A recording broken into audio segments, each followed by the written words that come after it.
Welcome to City View. We're so excited that you're with us today.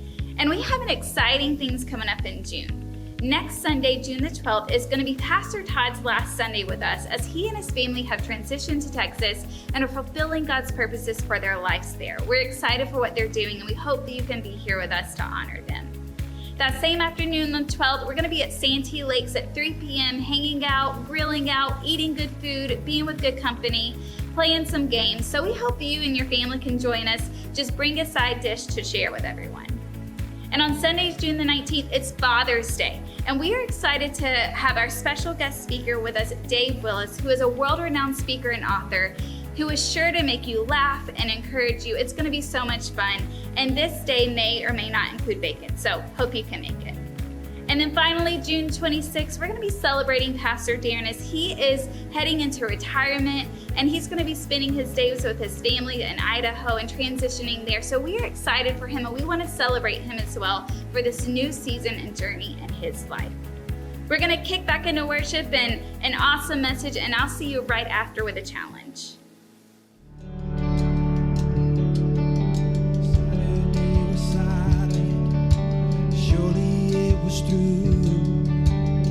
Since when has impossible ever stopped you? Friday's disappointment and Sunday's empty too. Since when has impossible ever stopped you? This is the sound of the dry bones rattling. This is the praise make the dead man walk again. Hope in the grave, I'm coming out. I'm gonna live again. This is the sound of the dry bones rattling.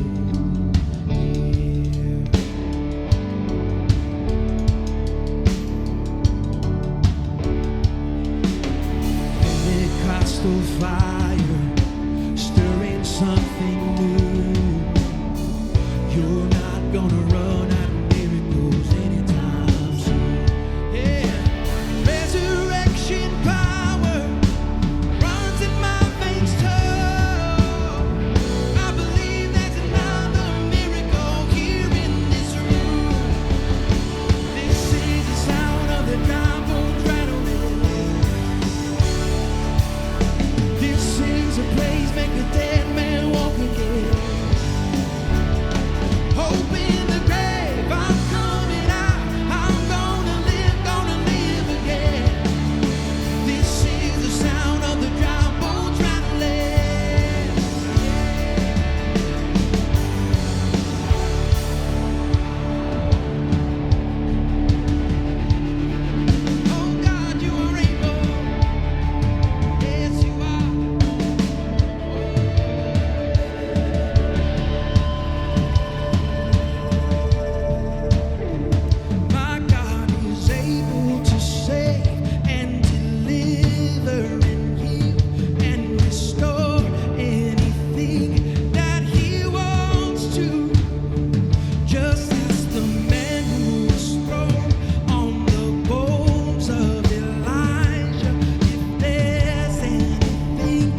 What's going on, family? I hope you're having a great day. We are in the stretch run of our Foolproofing Your Life series. We've been in Proverbs for the last several weeks, and we're starting to get to that point where the plane is starting to land. Next week, you're going to hear from Pastor Todd, and he's going to be talking to us about when to hold on and when to let go. And, conveniently, it's actually the last week that he is with us as he's sharing this message from his heart. And I'm just excited to hear from him. And then the following week on Father's Day, Pastor Dave Willis is going to be with us. He and his wife, Ashley, are one of the most prominent speakers in the Marriage Today organization. They go around the country and around the world speaking on marriages. He's one of the best communicators I've ever known. He's just someone who has meant so much to me and has taught me so much. And I am thrilled that he's going to be hanging out with us here in San Diego on Father's Day. His whole crew is going to be with him. It's going to be a blast. So you definitely want to be here for that. But today I want to talk to you about one of the most sensitive subjects in the church. And honestly, in our life, it's one of the most sensitive subjects. Today, I want to talk to you about more money, more problems.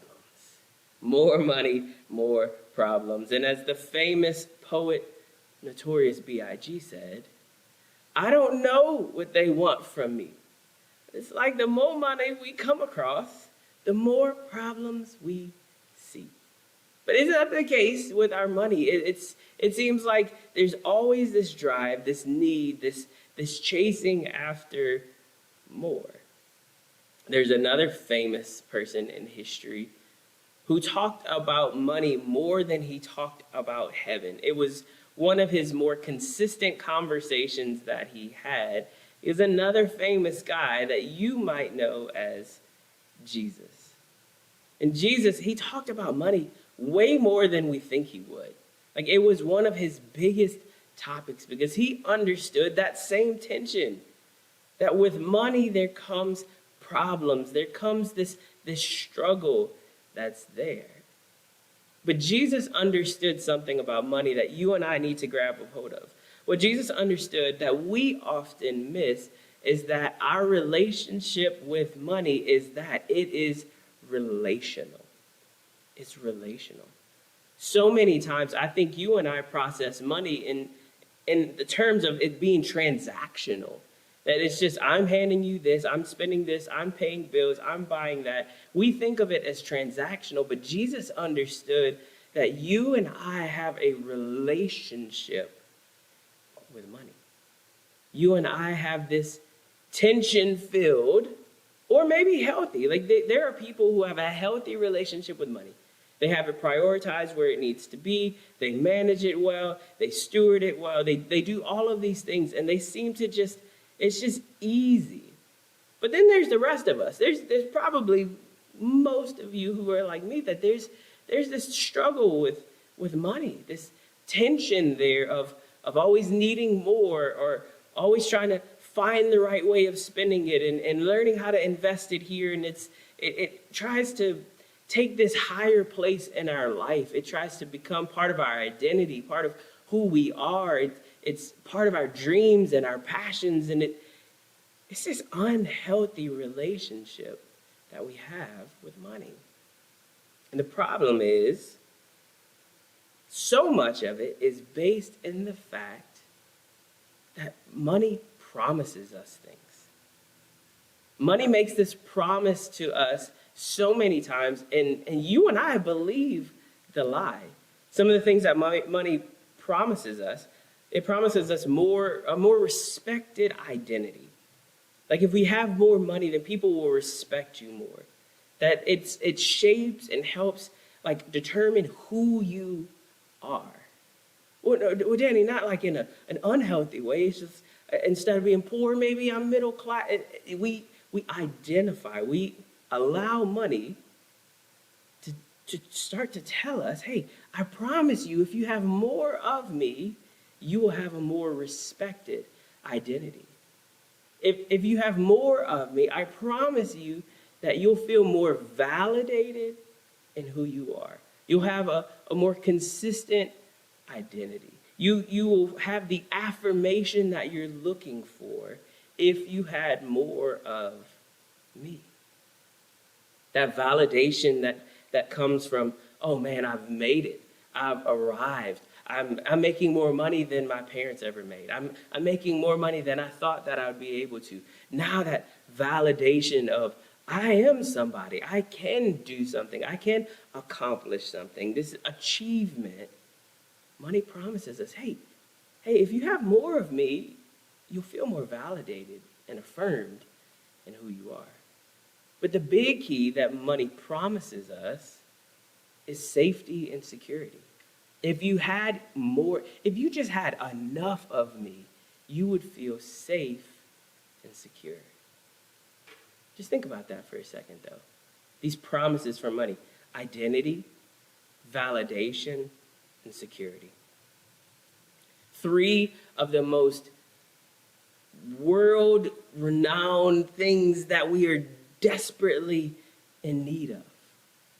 Understanding our identity, being validated in who we are, and having security in our life. Without one of those 3, our lives are this constant pursuit of trying to find the missing one. For some of you, security is super, super high. And when you don't have that whisper of, if you had some more of this, then you would feel more secure. And we buy into that promise.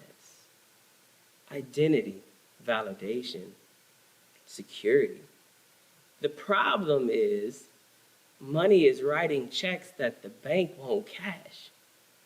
Money cannot fulfill these 3 greatest, deepest desires that are part of our lives. Look at this truth. Trying to fulfill an eternal longing with temporary comfort will lead to an empty life. Trying to fulfill these eternal longings within us, this longing for identity and purpose, this longing for validation, this longing for safety and security. When we try to fill it with these temporary comforts, it leads to an empty life. Identity, validation, and security, those belong to God. He is the one who is meant to fulfill those things in our lives. So when we believe the empty promises of money, we end up with an empty life. We settle for this counterfeit comfort, this counterfeit purpose, and this counterfeit existence of chasing after more. And it's such an important thing. Proverbs 23, 4 and 5 says it this way. Solomon says, don't wear yourself out trying to get rich. Be wise enough to know when to quit. In the blink of an eye, wealth disappears. For it will sprout wings and fly away like an eagle.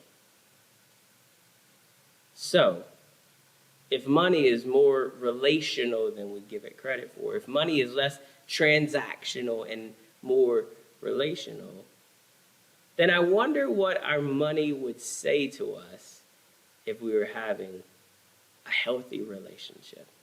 What would that conversation look like? And I think money would say a lot of different things to us if we were to handle it and have that healthy conversation.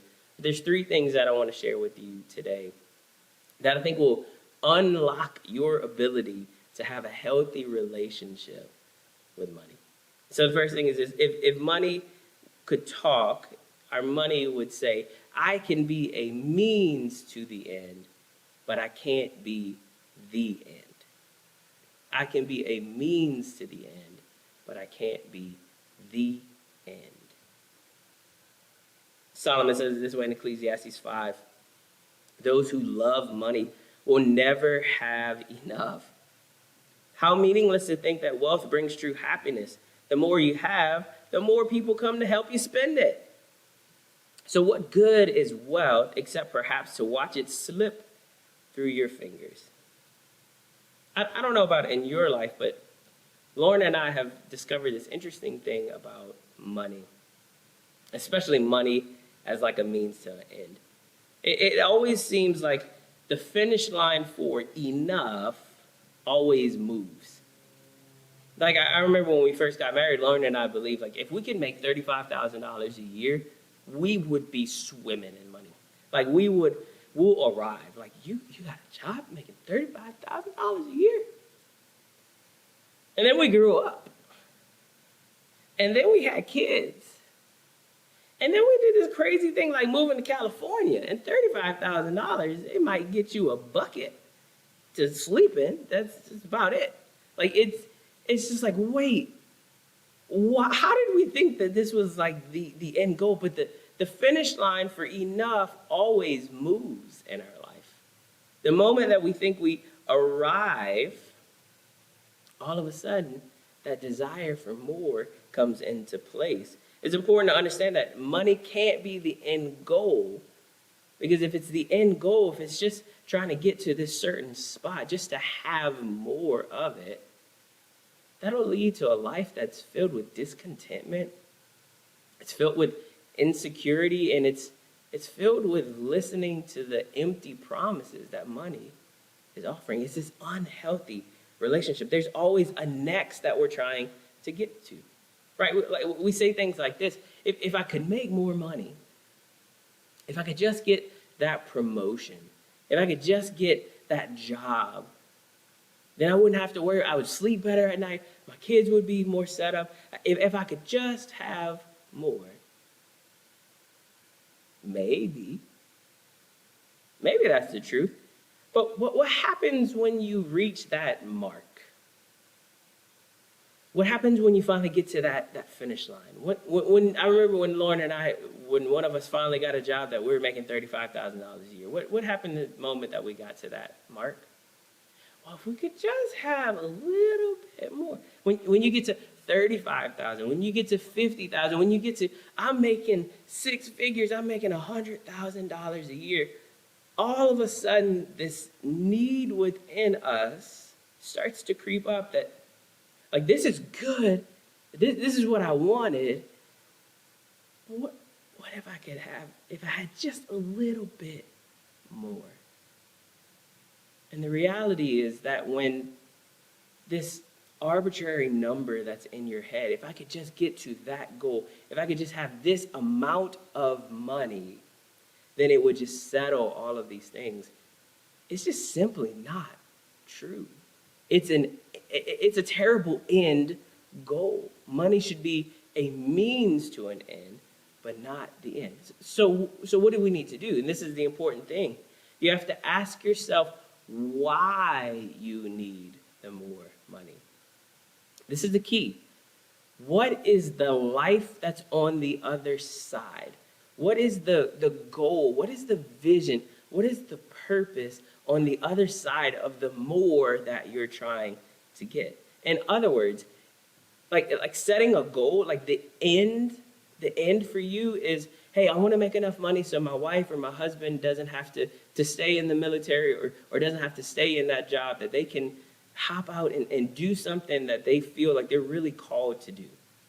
Like, I want to make enough money that even if they made nothing, we'd be okay. I want to make enough money that I can send my kids to private school and be able to start saving some money towards their college education. Like, whatever yours is, it needs to be an actual goal, not just this random number. If I could just make $100,000 a year, if I can make $300,000 a year, if I can finally make $1 million a year, then money can't be the end goal. Because when it is, money will just keep telling you you need more.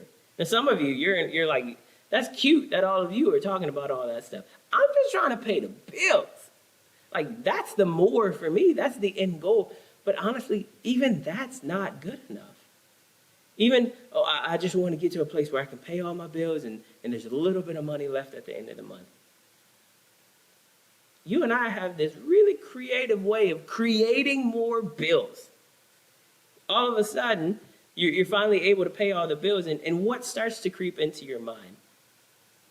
Well, now that we're in a good spot, this is probably the time we should get a new car, because this one's kind of beat up and kind of old, and And I mean, we can kind of afford it now, but we can get a new car.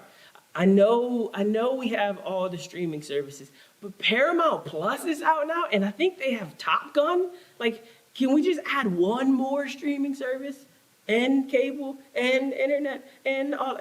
You and I are we're creative at creating more bills. So even that goal is not enough. We have to have this preferred picture of our future, this goal, this end that we're working towards.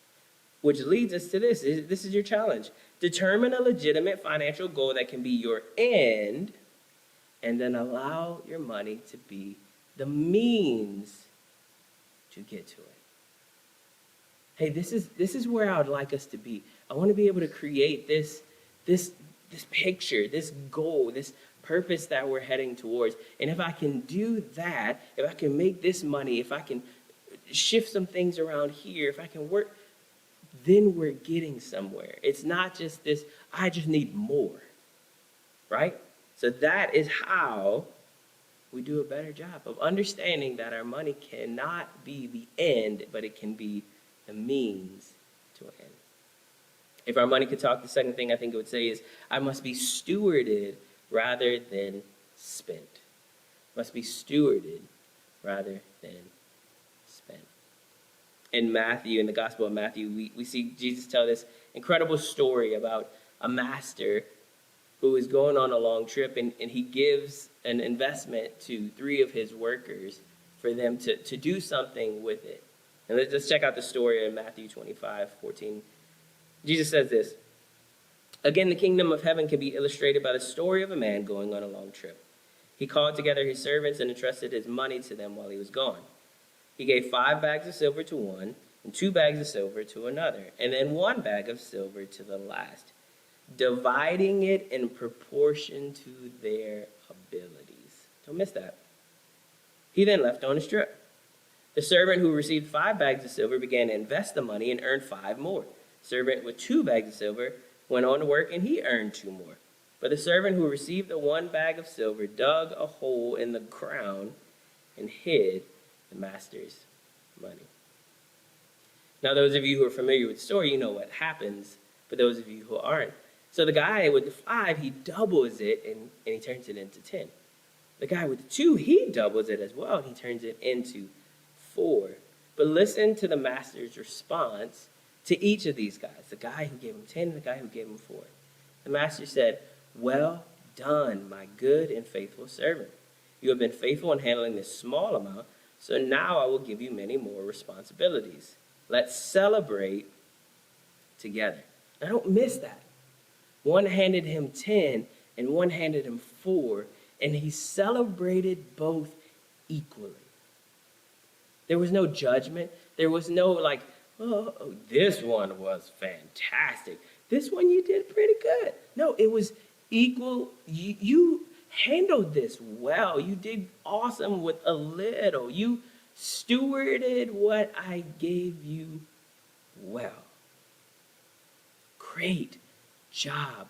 More will be entrusted to you because you stewarded this well. The truth is this: God is not determining your faithfulness based on how you compare with someone else's gifts or responsibilities. God is not basing your faithfulness on somebody else's life, somebody else's bank account, somebody else's giftings, somebody else's responsibilities, someone else's their opportunities. God is not basing it on somebody else. He's basing it on you and what he's given you to steward.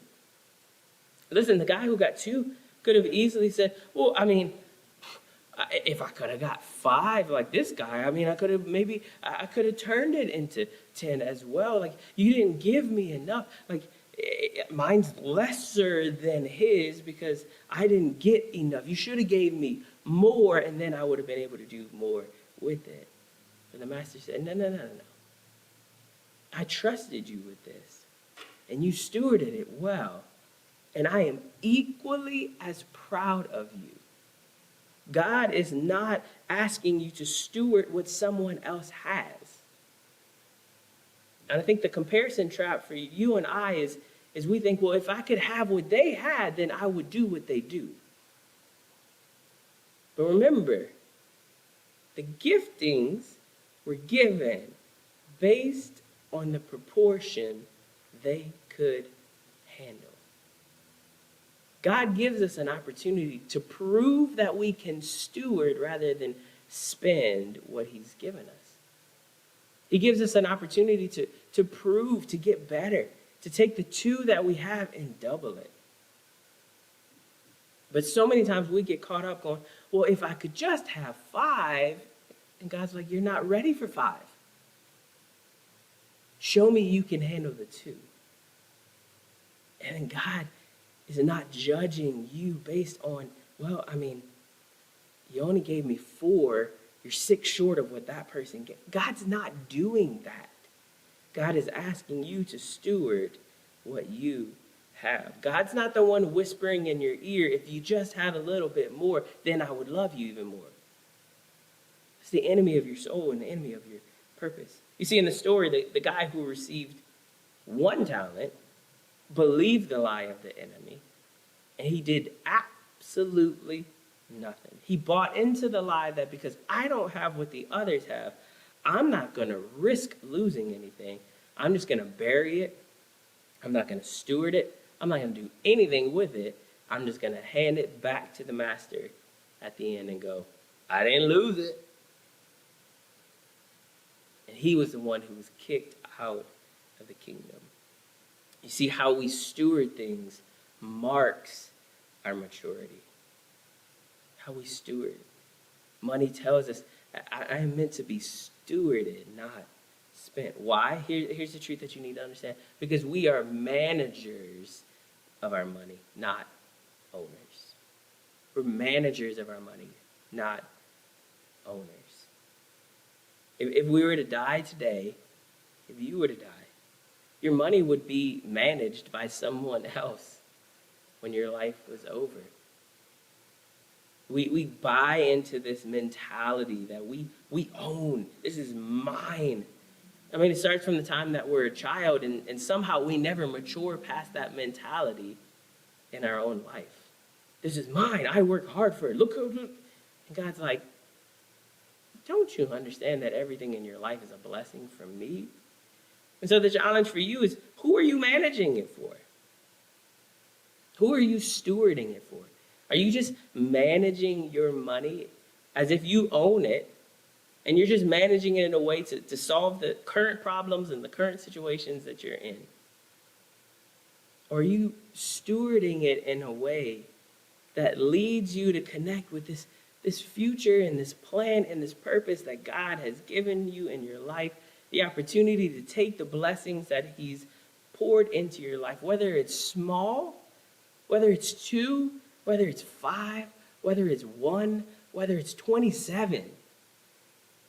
How are you stewarding and managing what God has given you? Are you treating it as if I'm the owner and I'm just going to hold on to it and I'm never letting it go, or I'm just going to do what I want with it and never allow it to be that blessing in your life that leads God to help you see more in your life? Are you stewarding, or are you just spending? The final thing our money would say is that our relationship works best when we have margin. When we have margin. Dave Ramsey, the financial guru, says you need to act your wage. To act your wage. Because when you and I, when we try to live above our means, when we try to act as if we're further along in our financial journey than we are, when we try to keep up with our brother-in-law and our sister-in-law, when we try to look like we've got it all together, what it does is, in reality, is it reveals our immaturity to handle what God has given us. We need to act our wage. It's living within your means, however little or however much that means. It's the key to having a healthy relationship with money. Because when we live beyond our means, when we live off of debt, we end up becoming slaves to making more money. We become slaves to it because the only thing we can do is do everything in our power to make more because we've lived past our means. Solomon says it this way in Proverbs 22:7. The rich rule over the poor, and the borrower is the slave to the lender. Borrower is a slave to the lender. And the reality is, debt is a terrible master. Debt is this weight that you carry into every season of your life. That student loan, that credit card debt, that car that you bought in the spur of a moment that you're still paying on and you got a high interest. And it's just like, why did I do that? I'm a slave to this bill that comes in every single month. It's such a challenge for us. So how do we get ourselves out of that? I believe there's 3 guardrails for us having this healthy relationship with money, for us to find margin within what God has blessed us with. And those 3 things are a budget, eliminate, and return. Budget, eliminate, return. I'm going to give these to you super fast as we wrap up today. A budget is simply knowing what money you have and where it's going. It's just that simple. Like, have you ever got to the end of the month and you're like, what happened to my paycheck? Like, seriously, I thought I went to the grocery store twice. That's all. Like, where did all the money go? It just poof, just disappeared. You see, stewardship begins when our spending habits are intentional.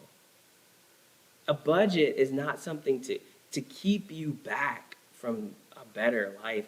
A budget isn't there to keep you back from having fun. A budget is just there to help you know where your money's going, to intentionally steward, to intentionally spend, to intentionally place it in the appropriate places.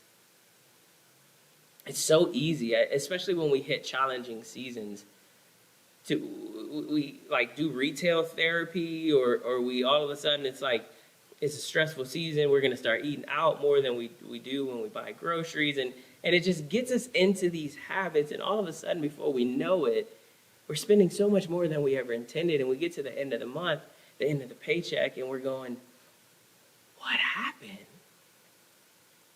And the challenge for us is to budget. To just know where your money is going. It's simple as that. It's not this idea of restricting you. It's just saying, hey, where am I spending my money? Is that wise? I'm spending how much money on Amazon? I'm spending how much money going out to eat? All of those things are just helpful in leading you to steward what you have better. So we budget and then we eliminate. Eliminate means to aggressively remove yourself from voluntary slavery. Debt. To remove yourself from this voluntary life that someone else is your master, that someone else is telling you what you have to do with your money. You have no choice. This bill is coming. You owe this money. You have to pay it. God wants us out of that. He doesn't want us being slaves to other things in our lives. And so the easiest way to do it, Dave Ramsey talks about, he's got a million resources for you to be able to do this. The snowball effect when it comes to your debt is one of the simplest, easiest ways. You just write down all of your debt from largest to smallest. And then you just start knocking out the smallest at a time. I've got a little credit card at Macy's and it's got $200 on it. Pay it off, cut the credit card up, be done with it. Pay off the smallest one. Now take the money that you were using on that smallest one to pay that one off and use it on the next one up and the next one up. And all of a sudden you start getting this debt elimination power that starts happening. It's this snowball effect that starts rolling.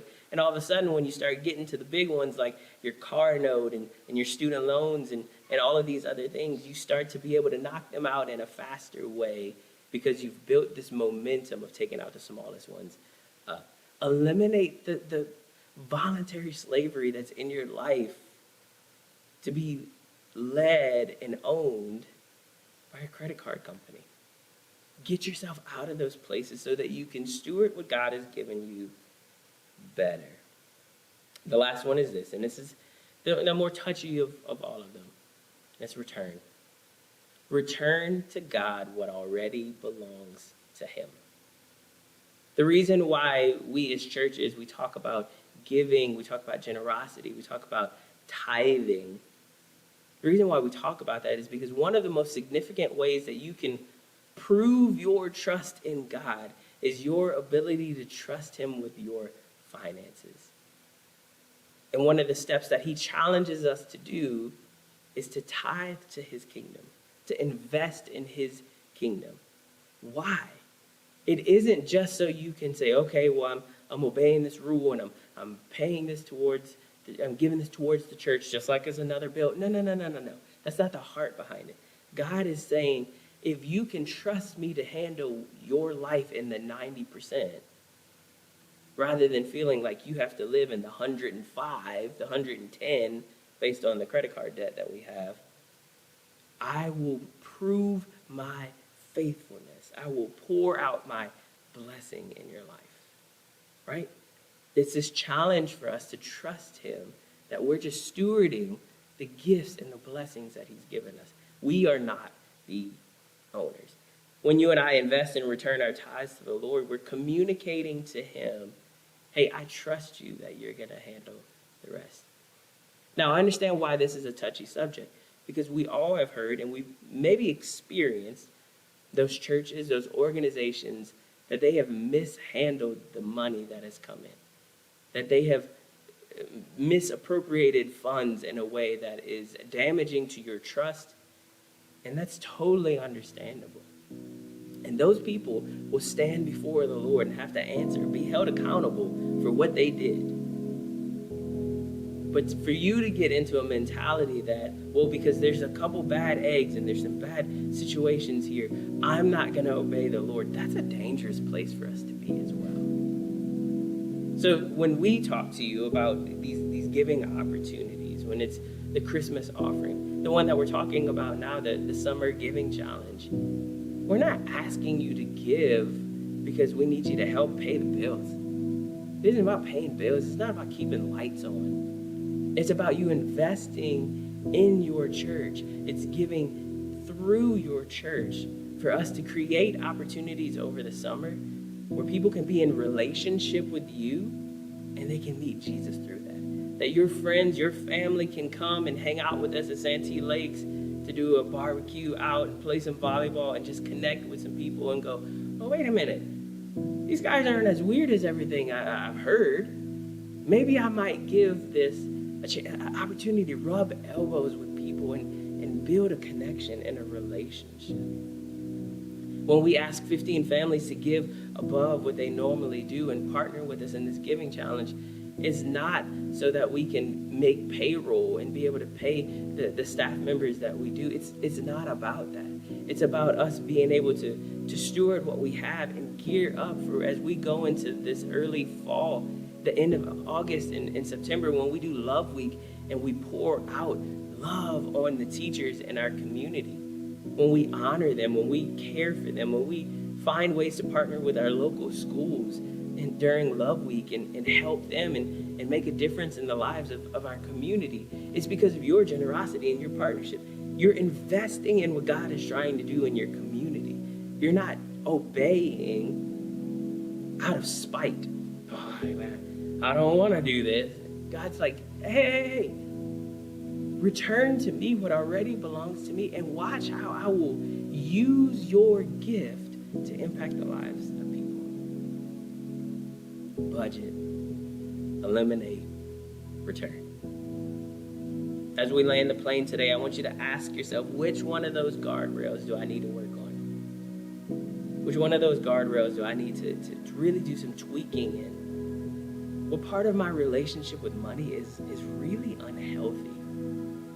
Where am I believing the empty promises that money has been presenting me? Find that area. I challenge you this summer.